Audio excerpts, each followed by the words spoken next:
Welcome to the Skeleton Crew 2020 Halloween Special.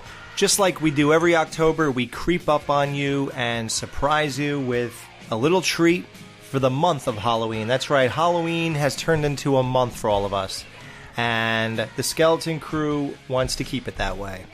Instead of giving you one big show like we've been doing for the past couple years since our basic retirement, this year we have a special. It's 2020. You guys are bored out of your minds. You can't do what you really want to do. Things are limited, so when there's normally limits, when we have one show every October of every year, now we have 8. 8 is great, guys. Enjoy this one.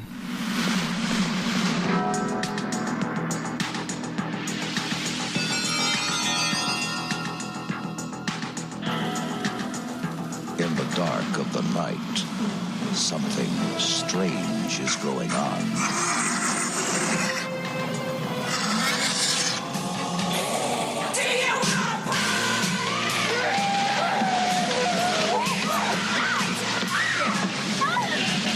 You see that movie, Night of the Living Dead?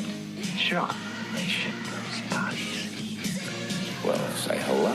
The dead have risen from the grave. Mister, there's 100 of those things out there. How many did you say? 100? And now the question is, how do we get them back into the ground? Bert, Frank, we have a little problem. 4 left. 10 right.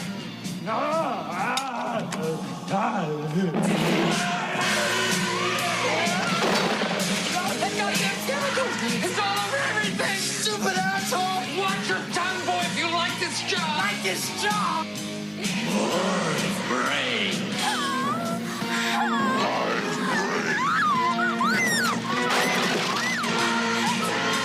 Medical science is baffled. And it's a puzzle, because technically, you're not alive. Why do you eat people? Not people.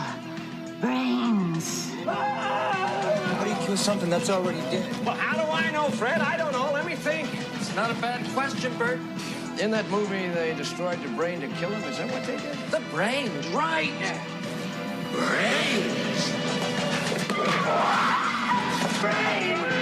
I hit the brain. Oh! Get it off! Get it off! Get it off! Get it off! Get it off! The military is nervous. How was your day? Usual crap. The police are confused.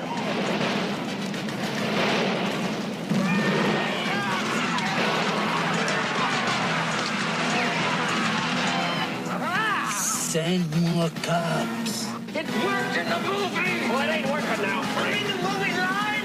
It's not a bad question, Bert. It's not a bad question, Bert.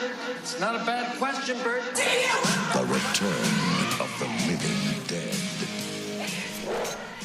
Okay, we are now getting to a top 5 horror movie for me. This is The Return of the Living Dead, 1985. Released August 16th. Director Dan O'Bannon. Writer Rudy Ritchie and John Russo. Now this has a cast that's to die for, man. You got Clu Gulager, James Karen, Don Calfa, Thom Matthews. Thom Matthews. Beverly Randolph, who's not that amazing. This guy's not amazing. Jewel Shepard, who is insane. She was a stripper, and now she's Casey in this movie. Miguel Nunez, the iconic demon from Friday the 13th Part 5, who was homeless when he was cast for this movie. So clearly, these movies got his career started for real. You got Trash, played by Linnea Quigley. Oh my God. Then you have Mark Venturini, who is Suicide, and he is the dude who buried the axe in the back of the loser in Friday the 13th Part 5. Oh shit, that was him. Yeah, man, that's that dude, Vic. And he unfortunately died like soon after all this of I think leukemia, something like that. Unfortunately, so yeah, this movie is amazing. It's definitely top 5. I still remember the first time I ever saw it back in I think 2002 2 or 3 was the first time I ever saw this, and I was hooked instantly, man. Like, there's something that's very engaging about this movie. The setting of this movie is just so different. It's so believable. It just puts you there, and it makes you live this movie, like, in a lot of ways. Even the way they play it off as like, this is true, based on true events, and then the way they bring the whole meta thing into it by saying Night of the Living Dead, that was based on a true case, and how the things were delivered there, and the 2,4,5 trioxin and all this stuff. It just has all the elements. It has the atmosphere. Just like the way the punks look, and the car that they're driving in, and the spray painted up cemetery. It has like such great atmosphere that way. I love how everything is so engaging in this movie, because like when Freddy and Frank realize that all these dead things are alive, the intensity just gets so ramped up. Like, especially with the way it kicks off with them breathing in the chemical, and the way the music kicks in, it's badass right there. Like, the score, we could make a whole show just based on the score and the soundtrack of this movie. Right. The soundtrack is as big as the movie itself, believe it or not. It's just so engaging. Like, 20 minutes into this movie, we have that naked cemetery dance with the punkers. I mean, that is 80s epicness right there. When you see Spider's reaction to it all, how into it he is, like, you feel like you're living out like a party when you watch this movie. It's a whole nother experience. And Dan, you just watched this movie you did a video commentary with us back in 2013, I think it was. So, you were probably like, more your headspace was in, I have to have something witty to say during this, instead of really taking it in. So, what did you feel on this second watch? Because you only saw it twice now. What did you feel last night when you watched it and you really took it in? Well, so yeah, dude, you said it, man. First time doing a commentary on a movie that you haven't seen before. Yeah. I would not recommend it if you're trying to pick up like plot points and because let's face it, that was a lot of fun, but I was more engaged in like the conversation and just the reactions and everything, But that was also the first time seeing anything like that. I didn't know any of those actors were in it. It was a lot to take in the first time. So this time, first of all, nobody told me Linnea Quigley was naked through the whole movie, basically, which I found definitely awesome. A nice surprise. Yeah, it was. But, as soon as the movie started off, because it's really a classic, everybody reveres this movie. They love it. And I've never heard a bad thing about this movie, ever. Like, ever. So I'm watching it, and at first, with the intro, and he's showing him around the morgue and everything, and you're getting to know the characters or whatever. I thought it was okay. Then they introduced the punks, and I know what you're saying. You start to get like a feel for the movie. It's quintessential 80s. By the way, 1985, the year I was born. So I was like, I always love watching movies just to get, some sort of, so looking back and at the wardrobe, I mean, it's a lot to take in right at first, but then the dialogue starts. It's really witty. It's fun more than anything. And I was like, okay, this is cool. This is cool. I still didn't see what everybody was talking about yet, though. Like, I was like, what makes this movie so special? Like, why is this a classic in a lot of people's eyes? And I'm not going to lie, the movie continued, and I quickly realized why that was. Holy fuck, is this movie awesome. Like you said, when they start playing all that music, the classic song that we use for our show even, I was jamming, dude. I was loving every second of this. Once it starts to pick up and everything starts to happen, it doesn't really let up, for one. And second of all, it doesn't let up with the fun. It's just everything that's going on. There's several different stories going on, and it's an enjoyable watch. Right. And, you know, at the end, by the final shot, I was like, wow, completely won over. And I also wanted to try and separate, you know, kind of the hype going into this movie as well. Because don't forget, too, even when I watched that back then to when I watched it now, like, I've seen the actors in the Friday the 13th movies a lot more now. And, you know, I have a better understanding of who exactly they are. So I think I had more of an appreciation this time around. But fuck, man, I loved every second of this ride. Like, I really did. And I didn't at first, but because everything happened the way it did, I would include the beginning of it too, even though it's kind of now looking back, you're like, oh, okay, there was something, yeah. Because, like, without that beginning, it really doesn't work because you need Freddy is your vehicle. You're like his first day at work, he's getting introduced to everything just like you are. You don't know anything that's going on in here in this medical supply. You need a medical supply warehouse. You don't know what they do there. So as he's learning, you're learning, and then that makes it so that when this all goes down, like, you get completely engulfed in this dilemma because you were there when it all, like, the investment comes, and it gets deeper when Bert comes in, you know, the boss, and now it gets even deeper because you feel like you're with them trying to figure out what to do.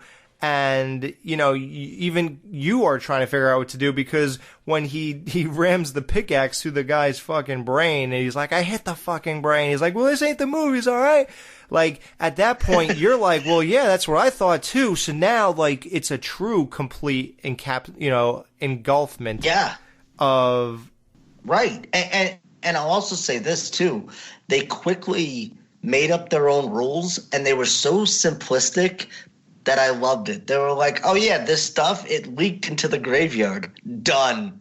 All set. Like, you don't need some world apocalypse happening like we hear on the news that this is going on everywhere. And going back to, like you said, the space. This lived in space is crazy. Between the graveyard and in the what is it, a morgue? A warehouse and a morgue. The warehouse and a morgue. All of those, it just felt like, I don't know, there was something about the space, you know? And I couldn't tell if it was the writing or the directing or both because, dude, Dan O'Bannon, I mean, he wrote Alien, you know? So obviously he's got a sense of writing this type of stuff, which obviously has to be translated, you know, through the director as well. But man, I can't tell who I give credit to more. Maybe it's just to everybody, but damn, did they do a good job of, first of all, creating their own world and then throwing us in that world and having us live in it. It was awesome. It was so much fucking fun. Wow. Jamie, what do you take away from this movie? I know this is a personal favorite of yours too, right? Oh yeah, man! I have a very long history with this movie, starting with when it was released. This is a movie that I saw at the drive-in with my mom, and I don't know if I've talked about this on the crew before. I know I've talked about it on other shows, but the drive-in that we used to go to in Atlanta, the Starlight Drive-In. Shout out to Starlight; they're still around. Nice. It was right next to a graveyard. So throughout this entire movie, I was freaked out. And I was 11 years old. And I was freaked out. I kept turning around and looking at the graveyard. And I was like, okay. And then I would look at the movie. And then I would, every few minutes, I would have to turn and look at the graveyard just to make sure that nothing was coming after me. And if you think I'm exaggerating that, then you don't know me very well, because that is exactly how it went. Like, it is... you know me, like I genuinely get scared of things, which is why I love horror. Like that's what I want, you know? So it did not go well. I mean, I loved the movie, but it scared the shit out of me. So, but then it quickly became one of the most rented movies in our house. Like, I've seen it so many times, I couldn't even tell you. And it also, for our wedding, had posters made where I altered the titles of the films. So like Jaws became Vows, Dawn of the Dead became Dawn of the Wed. So one of the ones I used was Return of the Living Dead, and I altered it to say Return of the Loving Dead. And I had a date and our names and stuff put on it. But that's how much I love this movie. And my God, it's one of my favorite soundtracks of all time. I have the soundtrack and I will listen to it just on loop, you know. Every song on the soundtrack is great. It's fantastic. Yeah, and it's one of those like beginning to end albums that you don't stop, you don't skip around, you just put it in and you let it go because it's phenomenal. Plus Tom Matthews. Holy shit, I have been in love with Tom Matthews since this movie, because Friday the 13th was after this, but this movie and the sequel, because he's in the sequel as well, and different character, same actor, different character, but... Oh, really? Yeah, it's a whole nother story. James Karen is in it too, but as a different guy. The two of them, Dan. Actually play grave robbers in the second one. I was in love with Tom Matthews. I was just all about this movie. I still am all about this movie. I think the makeup effects are, oh my God, insane. My God. And like the one that like goes like the little half one that comes at him, that was a real dude. I can feel myself right. Oh wait, you mean the stumpy gimpy one? Yeah. If you look at the last frame of his scene, he's totally falling over. Like he slipped and they cut that. Oh, yeah. They just put like some makeup on him, but he's really like an amputee, I guess. Or I don't know if he was born that way, but either way, it's and Clu Gulager. I love him too. I've been in love with him for like all my life, and he's like crazy old, I know, but I don't care. I love him. I love his voice. I love his demeanor. I just love everything about him. James Karen is hilarious. That whole scene that you already talked about, where they're killing the naked zombie from the freezer. Yeah. Things like details, like the half dog. It's on and on and on. And the thing is, this is one of those movies where if you go back and you watch it again, you just start to pick up on stuff like the eye chart in The Office. If you read the eye chart, it says, like I work for a cheapskate or something like that. Bert is a slave driver, and but like you're not going to pay attention to that the first time you're watching it because it's whatever, it's in the background, it's an eye chart. But it has those little things, those little touches and also little bits of dialogue here and there that are really meaningful, but you might not necessarily pick up on it the first time you watch it. But the more you watch it, the more you pick up.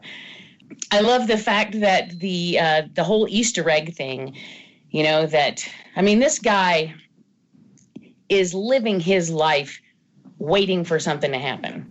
Oh God, 14 years looking for these canisters that were shipped to the wrong place. He's kind of a dick. He's a dick to his wife. Just their little relationship bits that I always find that interesting, because she's like, "Oh, I'm making veal," and he's like, "I had it for lunch." I'm like, "What?" No, lamb chops. I thought it was. He had minced lamb chops. Yeah. The whole setup, it just brings it to like a different level of engagement because knowing what he's doing, knowing what's going on there, like I said, when Bert comes in, you almost feel like you got Bert in trouble too with these guys. It's like a weird way of bringing you in. Like there's no disconnect like there usually is. So with these, like the situation and intensity and the reactions to this make it feel so lived in. And it's amazing. Even this guy, Ernie, at the mortuary, like when he's doing the favor, and now we all have to try to convince him to do this, and he's going to do it, and he pulls out the gun, and he's like, "Let's go take him out the parking lot and shoot him." Like, no. Also, I don't know if you caught it, but Bert and Ernie, they're friends. Right, but that was not intentional. It's not like a It's a Wonderful Life kind of thing where it actually ties into the Sesame thing. Dan O'Bannon had no idea of any of that. It was just a happy accident. It's just funny that they happen to be friends and their names are Bert and Ernie. Right. That's funny. It's phenomenal. And this is like anytime anybody complains about fast zombies, right here, dude. They've been around since 1985. Right. 28 Days Later did not invent that. So these zombies talk, which is hilarious. You get I love that. Send more paramedics and send more police, which is great. They talk, they think, they reason, they run, and honestly, I think they're scary as hell. Like I really do. When they start coming out of their graves, that is so scary to me. And then and if you'll notice, like the movie's all like trippy and fun, like, and the music, and then you get that one moment where everything just stops, like the music stops, and then it gets dark and you can hear the moaning. And I'm like, oh God. And that's what makes me like turn around. That's what I was turning around and looking at the graveyard behind me. It's while it is fun, it has everything. It is also genuinely scary. Oh, it creeps you the fuck out. Like when the cremation smoke goes out into the air and then the rain starts coming down and then the lightning strikes and that music kicks in, it is fucking on. And you're like, oh shit. Oh, I love that too, where you can see the water trickling down into the graves. Yeah, into the guy's foot. Oh, yes. Yeah, yes. That's great. Yeah, no, that's at the 38-minute mark, and that's like perfect timing. Like everything was perfect timing, right? Like halfway before that, in between that, is when you get the strip dance scene in the graveyard. Like it has great beats, and this movie knew exactly when and even kicking it in right away after he shows him around a little bit, he hits that tank, and you get the opening credits. Like this movie thrives on beats. And dude, you're absolutely right. And it also says something about, especially in this day and age, I don't know, for me personally, where characters are so unlikable and you end up being stuck with them. Therefore, like, oh yeah, you have to side with them. With these people, before the shit goes down even, it's like, oh, this is fun. Right. Like, this is cool. Fuck you, Ballbuster. It's also very different though. Like I'm asking myself, like, okay, could I see these people being friends together? Like I'm asking myself these questions because just physically, what they're all wearing, that's not something that people wear today. So not only is it jarring, but it kind of took me out of it for a second. But this is a testament to the characters where it didn't matter. Like none of that mattered. Like they all the conversations that the group of kids, all the punks were having. It was so fire. Like I loved these conversations that were happening. I was like, oh wow, so this is what's going on here. Okay, I can totally dig this. And then the shit hits the fan, and like you said, even they do that in its own way, in its own unique way. And like I said, they set up their own rules with that when all these worlds kind of converge, man, is this fucking so much fun. Like I legit had a blast watching this last night. Like I had a great time.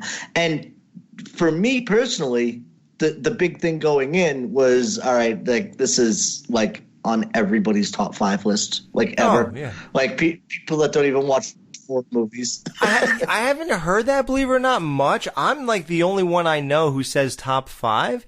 I don't know anybody else who says it. Yeah, like I would think more people, and I have thrown it out there recently, like greatest zombie movie of all time, and a lot of people said yes recently, but there's always those ones who say, no, it's the Romero trilogy, and that's fine. If that's what you're into, that's cool, but the problem is, I'm not into them. Like, I understand that they're good and all that kind of stuff, and I get it and all that, but it just doesn't click with me, so this does, so I can't lie. I think this is better. But like, think of like the amazingness of this movie. Like we talked about moments. Think of the characters, and I'm not even talking. Like, if you have any problem with this movie, one of them could be that the majority of the zombies didn't look amazing. They kind of cheaped out on them, and they just smeared mud on a lot of these actors.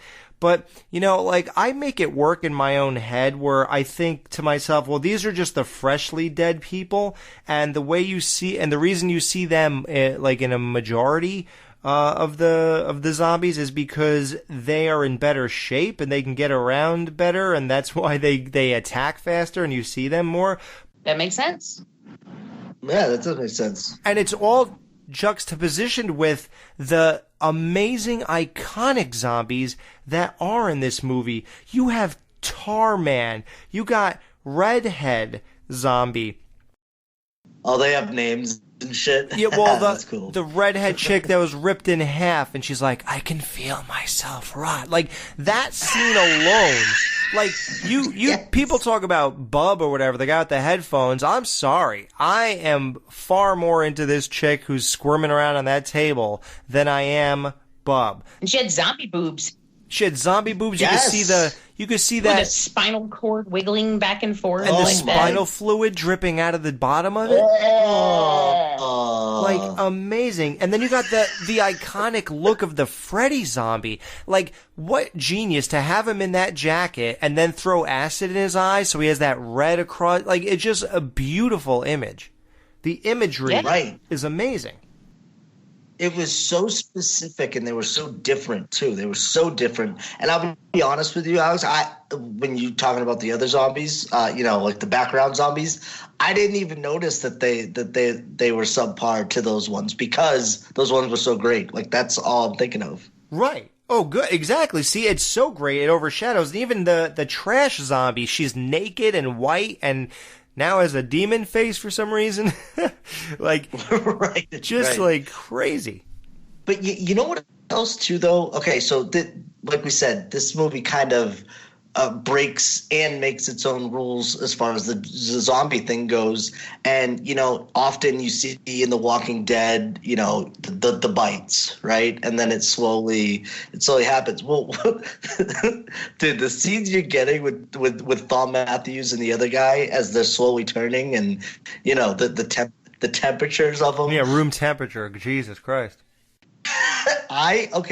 We were laughing so fucking hard. Lacey goes, Thom Matthews is kind of my fucking favorite person now. Like, his screaming in this was so just, it's so hard. So bad.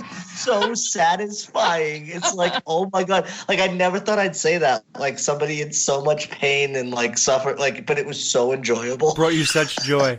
Yeah, oh, dude, how about the chilling fucking kills of this movie? Like, when Suicide, he pulls that curtain and there's Tarman. Holy shit. God, that breaks my heart because he was going to save her. Like, he was trying to save his friend. Right.